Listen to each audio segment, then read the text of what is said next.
Part 21, the Master Key System. The real secret of power is consciousness of power. The universal mind is unconditional. Therefore, the more conscious we become of our unity with this mind, the less conscious we shall become of conditions and limitations, and as we become emancipated or freed from conditions, we come into a realization of the unconditional. We have become free. So the more conscious we become of our unity with the universal mind, the less conscious we become of the conditions and limitations. So focus on our unity with the universal mind to become free. As soon as we become conscious of the inexhaustible power of the world within, we begin to draw on this power and apply and develop the greater possibilities which this discernment has realized, because whatever we become conscious of is invariably manifested in the objective world, is brought forth into tangible expression.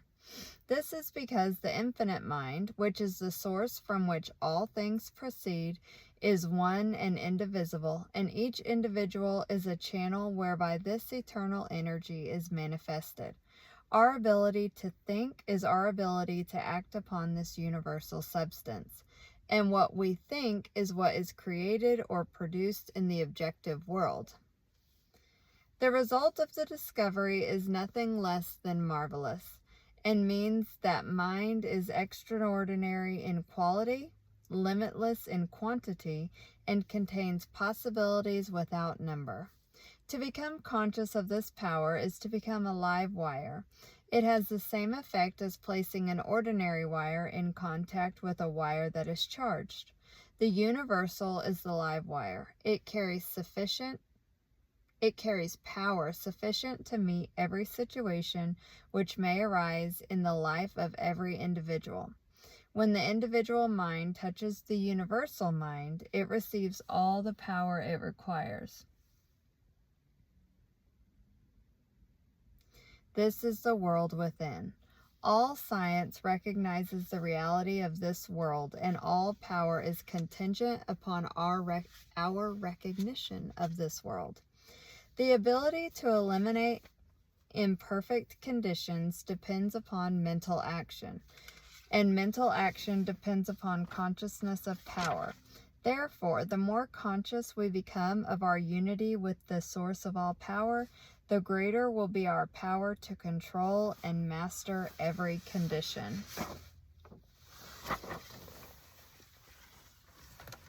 Large ideas have a tendency to eliminate all smaller ideas, so it is well to hold ideas large enough to counteract and destroy all small or undesirable tendencies.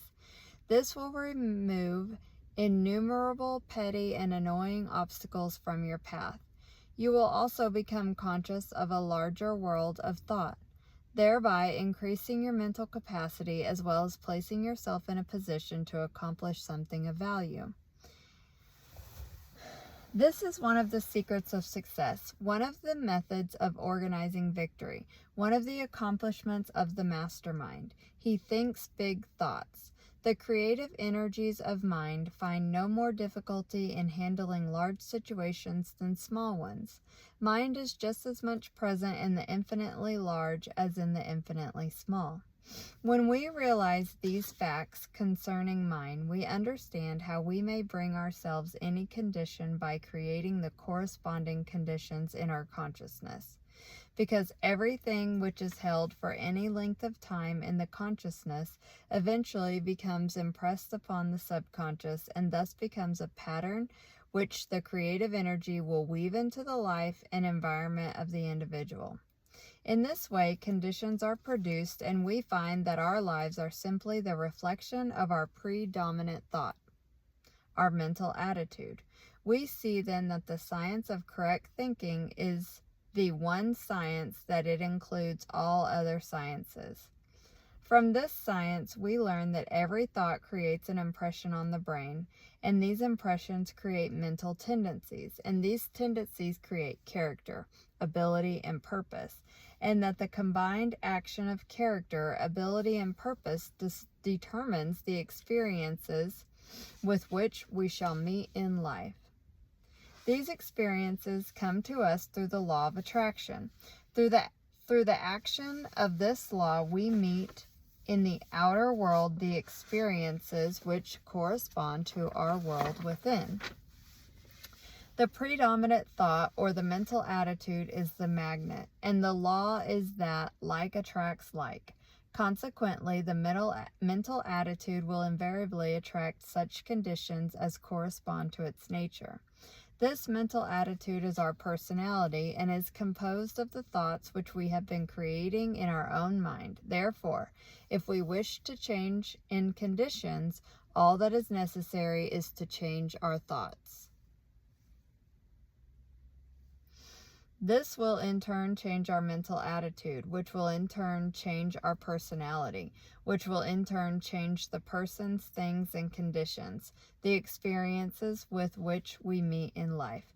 It is, however, no easy matter to change the mental attitude, but by persistent effort it may be accomplished. The mental attitude is patterned after the mental pictures which have been photographed on the brain. If you do not like the pictures, destroy the negatives and create new pictures. This is the art of visualization. So, something you don't like, revise it.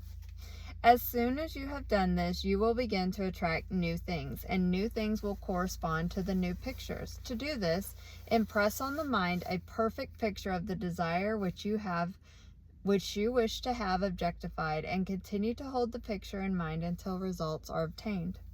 If the desire is one which requires determination, ability, talent, courage, power, or any other spiritual power, these are necessary essentials for your picture. Build them in. They are the vital part of the picture. They are the feeling which combines with thought and creates the irresistible magnet power which draws the things you require to you. They give your picture life, and life means growth. And as soon as it begins to grow, the result is practically assured. So, I think I missed that. If the desire is one which requires determination, ability, talent, courage, power, or any other spiritual power, these are necessary essentials for your picture. Build them in. They are the vital part of the picture. They are the feeling which combines with thought and creates the irresistible magnetic power which draws the things you require to you. They give your picture life, and life means growth. And as soon as it begins to grow, the results is practically assured. Do not hesitate to aspire to the highest possible attainment in anything you may undertake, for the mind's forces are ever ready to lend themselves to a purposeful will in the effort to crystallize its highest aspiration into acts, accomplishments, and events. An illustration of how these forces operate is suggested by the method in which all our habits are formed. We do a thing, then do it again and again until it becomes easy and perhaps almost automatic. The same rule applies in breaking any and all bad habits. We stop doing a thing and then avoid it again and again until we are entirely free from it. And if we do fail now and then, we should by no means lose hope, for the law is absolute and invincible and gives us credit for every effort and every success, even though our efforts and success are perhaps intermittent. There is no limit to what this law can do for you. Dare to believe in your own idea, rather that nature is plastic to the ideal. Think of the ideal as an already accomplished fact. The real battle of life is one of ideas, and it is being fought out by the few against the many. On the one side is the constructive and creative thought. On the other side, the destructive and negative thought. The creative thought is dominated by an ideal. The passive thought is dominated by appearances. On both sides are men of science, men of letters, and men of affairs.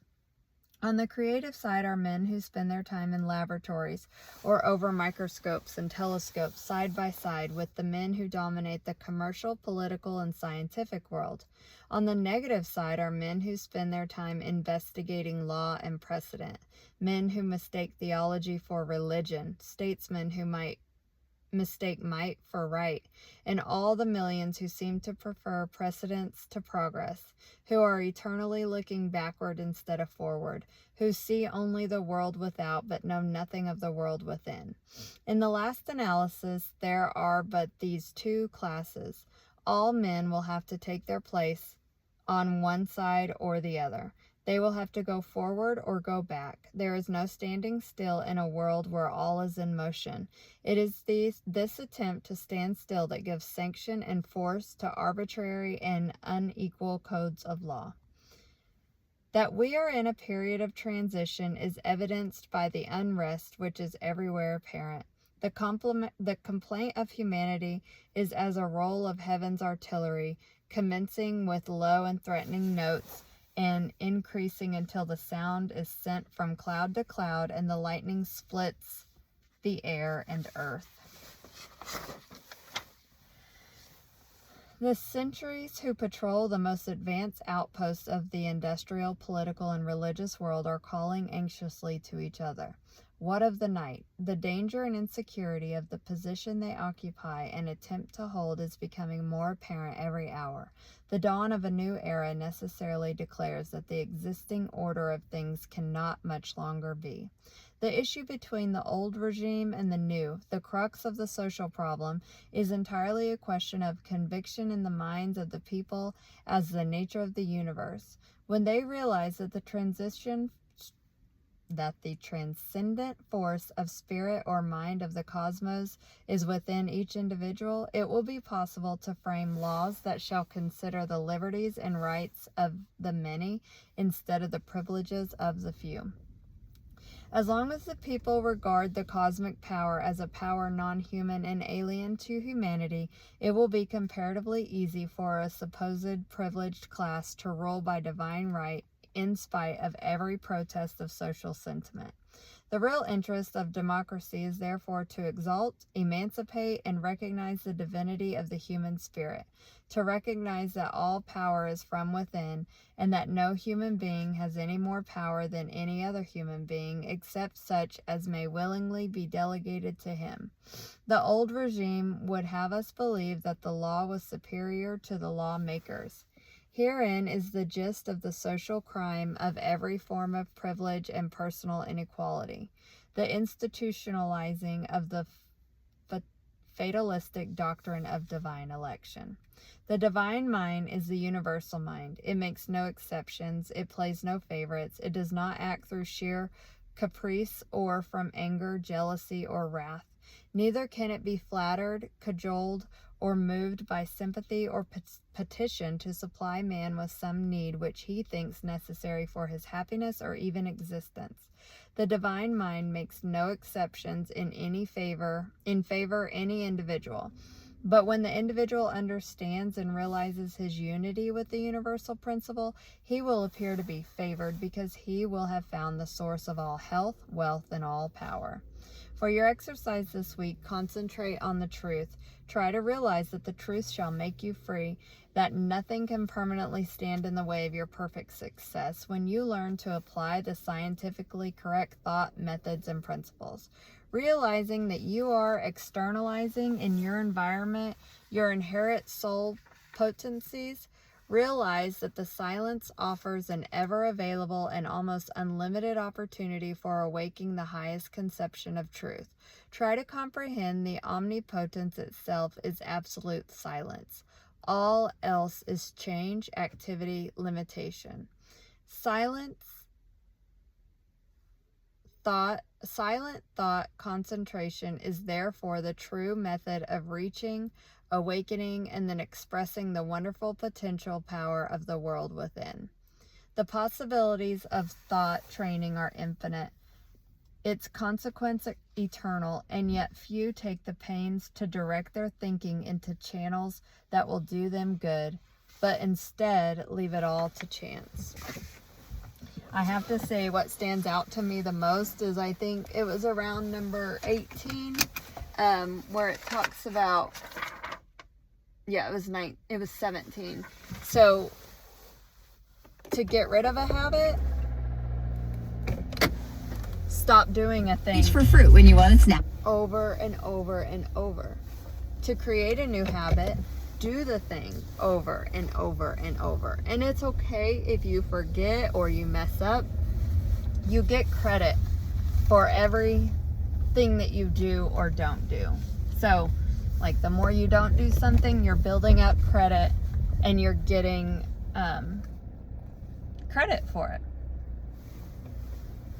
And everything you don't do, or, you know, whatever I just said, but the opposite. I think that's what stood out to me the most. But yeah.